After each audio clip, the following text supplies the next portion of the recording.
Olá pessoal, essa aqui é mais uma aula para o treinamento para a utilização de inversores de frequência da Brasiltec e hoje eu vou falar sobre os códigos de erro dos inversores de 7,5 cavalos em diante trifásicos em 380 volts, de 5 cavalos em diante quando trifásicos em 220 volts e também para o monofásico de 5 cavalos. Se você tem outro modelo de inversor, seja um monofásico de 1 até 3 cavalos ou ainda um trifásico de 5 cavalos em 380, tem outra aula também falando sobre os códigos de erro, mas aí com os códigos do seu modelo de inversor. Essa aqui é só para os inversores que eu citei anteriormente, porque a listagem de erros é diferente. Então, indo direto para o conteúdo, qual a razão para um inversor de frequência exibir uma mensagem de erro no seu display? Ele está com algum defeito?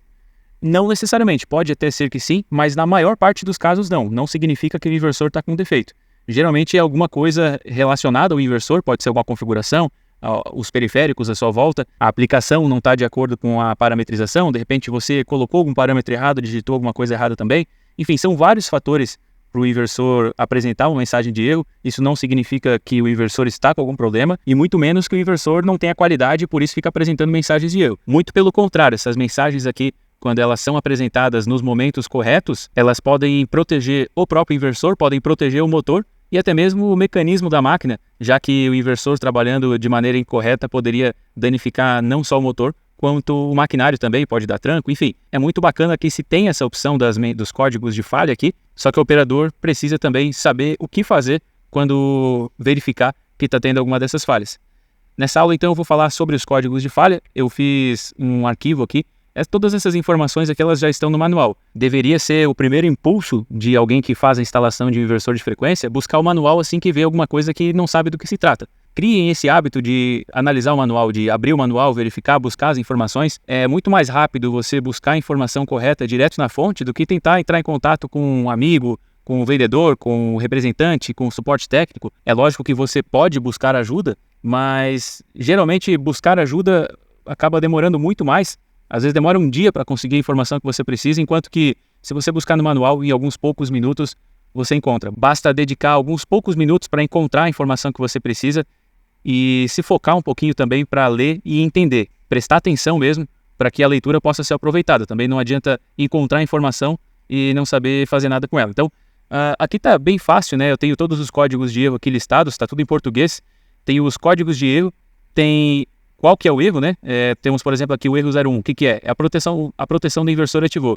Quais são as possíveis causas desse erro e quais são as possíveis soluções também. Então tem proteção do inversor, sobrecorrente em aceleração, sobrecorrente na desaceleração.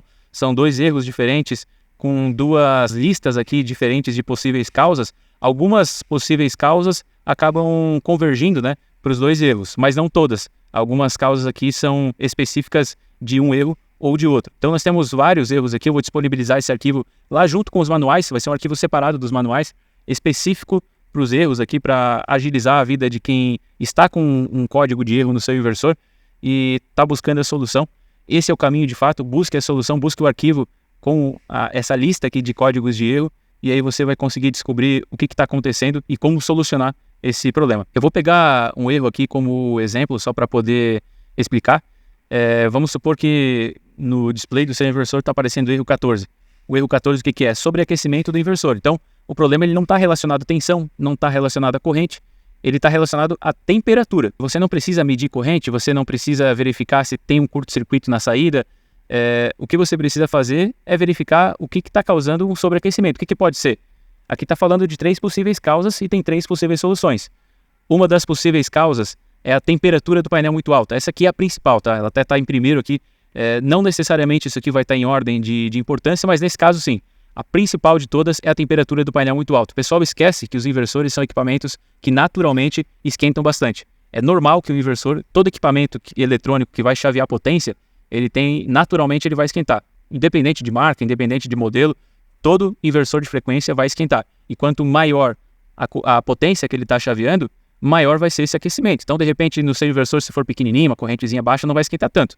Agora, inversores maiores precisam de muita ventilação no painel, porque eles realmente vão esquentar bastante e é normal que isso aconteça. Então, como resolver o problema da temperatura alta no painel? Verifica se a temperatura do painel está de acordo primeiro. Geralmente não vai estar normal, então você vai precisar resolver. Acima de 40 graus, o inversor já começa a perder potência de maneira exponencial. Então, até 40 graus ali, ele tem basicamente a mesma potência que... A potência nominal é o que ele vai conseguir chavear de fato até uns 40 graus. A partir de 40 graus até uns 50, já começa a aumentar exponencialmente, diminuir, na verdade, exponencialmente a potência que ele pode chavear sem ter problemas com o alarme de temperatura. Então, se o seu painel está com 50 graus, por exemplo, e o seu inversor é para 100 cavalos e o seu motor é de 100 cavalos, vai ficar subdimensionado. O inversor ele já não vai conseguir mais chavear essa potência aí de 100 cavalos por conta da temperatura estar elevada. Então, o motor vai acabar ficando maior do que o inversor suporta. Nesse caso, então, o ideal é que a temperatura não chegue até 40 graus. Se conseguir deixar abaixo, melhor ainda. De repente, se você tem um painel grande aí, tem muitos casos aí de painéis com ar-condicionado. Se for preciso, tem que colocar, não tem jeito. Mas na maior parte dos casos se resolve com ventilação mesmo, e você precisa ter uma ventilação eficiente. A potência da ventilação, a vazão dessa ventilação precisa ser suficiente. Não dá para colocar um ventiladorzinho pequeno para puxar o ar para fora só e achar que vai dar conta de um inversor grande. Então, tem que ter uma vazão suficiente, tem que ter entrada e saída de ar. Não adianta colocar só entrada ou só saída. Muitas pessoas acabam se equivocando, achando que estão tirando o ar de dentro do painel ou empurrando o ar para dentro do painel, sendo que só tem uma passagem para o ar. É impossível que isso aconteça. O ar só vai circular se ele tiver uma entrada e uma saída. Essa entrada e essa saída precisa estar uma em cima e uma embaixo. Também não adianta colocar entrada e saída no mesmo lugar. Vai ser mais eficiente do que não ter entrada e saída, mas ainda assim não vai ser o suficiente. Você precisa ter a entrada embaixo e a saída em cima. Obrigatoriamente a saída precisa ser em cima, porque o ar quente ele acaba expandindo, acaba ficando menos denso e sobe. Então o ar quente sempre vai estar na parte de cima e por isso ele precisa ser expulso em cima e o ar frio precisa entrar pela parte de baixo. Então, recapitulando, é a vazão da ventilação, precisa ter entrada e saída de ar. E também precisa que essa entrada e essa saída sejam uma embaixo e outra em cima. O inversor de frequência, ele também vai jogar o ar quente para cima. Então, dessa maneira, até você tem uma eficiência maior na ventilação interna do painel, na circulação interna de ar do painel. Agora, quando o problema não é a temperatura, aí o que deve ser verificado é a passagem de ar, se ela não está bloqueada dentro do inversor, ou se o ventilador dele não está danificado. O inversor ele tem um dissipador de calor e também tem uma ventilação própria dele. Você tem que verificar... se aqui está a possível causa, né? Qual que é a possível solução? É desobstruir a passagem de ar. De repente, se o dissipador ele está todo cheio de teia de aranha, poeira, sujeira, e não está deixando o ar circular de maneira eficaz, você precisa limpar, desobstruir essa passagem de ar. É natural que isso aconteça nas indústrias, né? Se tem muita sujeira, então com o tempo é natural que isso aconteça. Então você precisa desobstruir esses dissipadores e também verificar se o ventilador do inversor está funcionando. Se estiver funcionando, beleza, é só limpar então e provavelmente vai voltar a funcionar. Se não estiver funcionando, aí você vai precisar substituir o ventilador.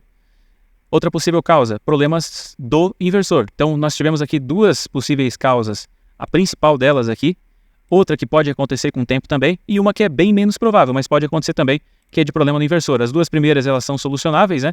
Enquanto que essa aqui de problemas do inversor até é solucionável também, mas você vai precisar enviar para uma assistência técnica, para uma eletrônica industrial, para que se faça o conserto do inversor. Provavelmente algum problema dentro do inversor pode acontecer também, mas o mais provável é essa primeira aqui. Inclusive, algo que eu não citei também, que acaba sendo esquecido em muitos casos, é a proteção do painel em si, porque muitas vezes o painel fica pegando sol. É normal que se utilize inversor de frequência para bombeamento, e esse bombeamento, quando ele é rural, para irrigação de lavouras, acontece muito de deixar o painel no sol também. Não deveria, mas acontece.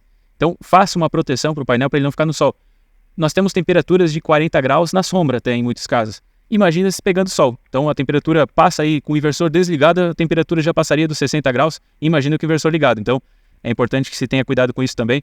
Não adianta somente sobredimensionar o inversor. Em muitos casos, na maior parte dos casos, inclusive, é muito mais viável você não sobredimensionar o inversor. Trabalha com a potência real mesmo.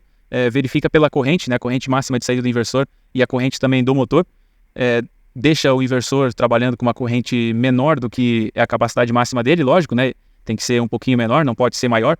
Então, trabalha com a corrente um pouco menor, obviamente, mas em vez de dimensionar o inversor com o dobro da potência, o que muitas pessoas fazem e acabam negligenciando a questão da temperatura, dimensiona um pouco mais justa a potência, mais próxima do que é o real, e capricha na ventilação, na climatização desse painel, para que você tenha um bom resultado na sua aplicação. Então aqui tem várias outras falhas também, eu não vou ficar mostrando uma por uma, né? Essa aula ficaria muito grande, todo mundo vai conseguir ler isso aqui, tá tudo em português, tá com uma linguagem bastante acessível também, então acho que ninguém vai ter problemas aí em relação à leitura disso aqui. E na maior parte dos casos, na maior parte dos códigos de falha, eu tenho certeza que vocês vão conseguir resolver apenas analisando isso aqui e com atenção, né? Tem que ter foco também, tem que prestar atenção no que está lendo, qual que é o erro para você verificar o que pode estar acontecendo aqui, né? Nesse caso, nós temos outros erros aqui, tem erro de subtensão, por exemplo. Se o erro é subtensão, então não é problema com corrente, você não precisa verificar o que está acontecendo com a corrente, verifica o que está acontecendo, que está causando essa subtensão, como resolver. Enfim, essa é a aula de hoje, então, se você ficou com alguma dúvida, deixa algum comentário, por favor. Se for possível, nós responderemos as pessoas que estiverem solicitando. Nem sempre vai ser possível, mas quando for, nós estaremos à disposição aí para ajudar. Até a próxima aula.